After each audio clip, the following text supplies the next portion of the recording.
Sam Fish, the fishbowl here with Michael Berryman. Michael who? Oh, that'd be me.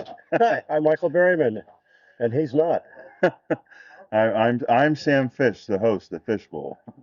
For clarification, it is great to have Michael swimming in the bowl with me again. It's been almost, I think, close to 10 years since the last time I marked it on the calendar with a crayon. This is true. Exactly.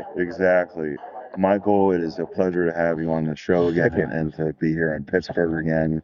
The last time I think you were here, I was technically in college at Point Park University, and I found out the last time that you were originally a cinematographer.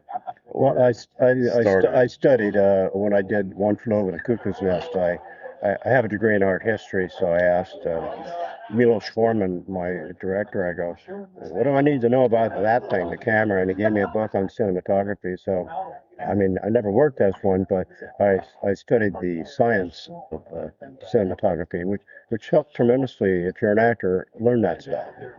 And didn't that like somehow lead into being cast with Wes Craven with the Hills Have Eyes? Or Well, Wes Craven, of course, he saw Cuckoo's Nest, and you know, there's my nickname was Labots, lobotomy. Okay, and I go, well, there's a different looking guy, so maybe he could be one of the Hills Have Eyes mutants. So it kind of went with that, and then he was great to work with, intelligent, down to earth, and we had no budget, and we just went out and did guerrilla filmmaking, and it became a classic.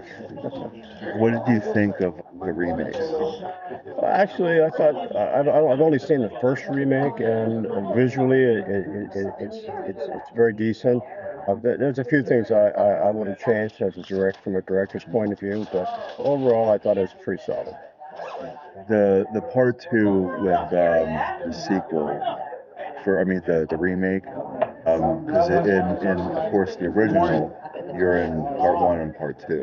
Yes. The sequel that they did was basically like an entirely new movie, and it was like the military comes in, and it's like the small platoon or whatever has to like fight against the Hills members. Right. And, it has mixed reviews because there's like the kind of opens with a woman who's been like held hostage giving birth or whatever. Right. You know, but it's pretty graphic. But I personally thought part two was not better, but I really enjoyed it. It reminded me kind of like the original House Have Eyes, and then like the remakes kind of took it to the next level. But nothing beats seeing the old the originals. Right. Right. I agree. Ours was a little more gritty, a little more in your face. Yeah, I agree. And I've had Dee Wallace on my show before, actually a couple of times. She's a sweetie. Great person. She was here last year, actually. And But she has the mouth of a teamster. She's awesome. Yeah. And I mean, I know you've worked on a ton of films. I think the other big one, big director, music-wise, Rob Zombie. Right. What was it like working with Rob Zombie on The Devil's Rejects? Well, I was not familiar with his music or him at all, and he's educated in the genre. He knew what he was doing. He's got a good sense for eye, composition, delight to work with, and I thought he did a hell of a good job. I like Rejects. Devil's Rejects is probably my favorite. Well, the homage to Peckinpah at the end with the slow-mo and the car, and he has a collection at home of a lot of the Universal props, which is pretty cool and groovy. And he's true to the genre, which I very much appreciate. Definitely. I mean, my dad actually just called me yesterday, and he was like, who's the artist that did the Clockwork Orange music? And I had to tell him it was Rob Zombie, Right. which was for actually the soundtrack to the Rollerball remake. Oh wow! Didn't know they made a remake.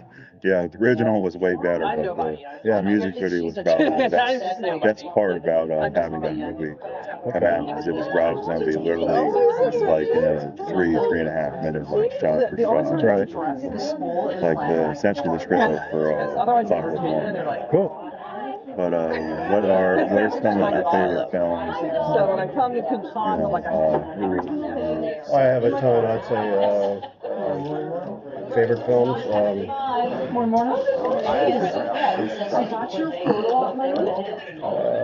Andromeda Strain, Evil Dead, Matinee. Oh God, there's a ton. There's just too many to list. Soylent Green. Oh, that's one of my favorite films. I would actually say Soylent Green probably spawned the genre of like sci-fi neo-noir. Yeah, I'll give it some credit for that. Yeah, I mean, Blade Runner was the gotcha. Well, Blade Runner's my favorite. Yeah, excellent film. Cool. Gotcha, Mike. Yeah, gotcha. Got the note. We got to wrap up. So, Michael, thank you so much. Good to see you again. You too. Pleasure having you come to swim in the bowl. You bet. Go to the movies. Get some popcorn.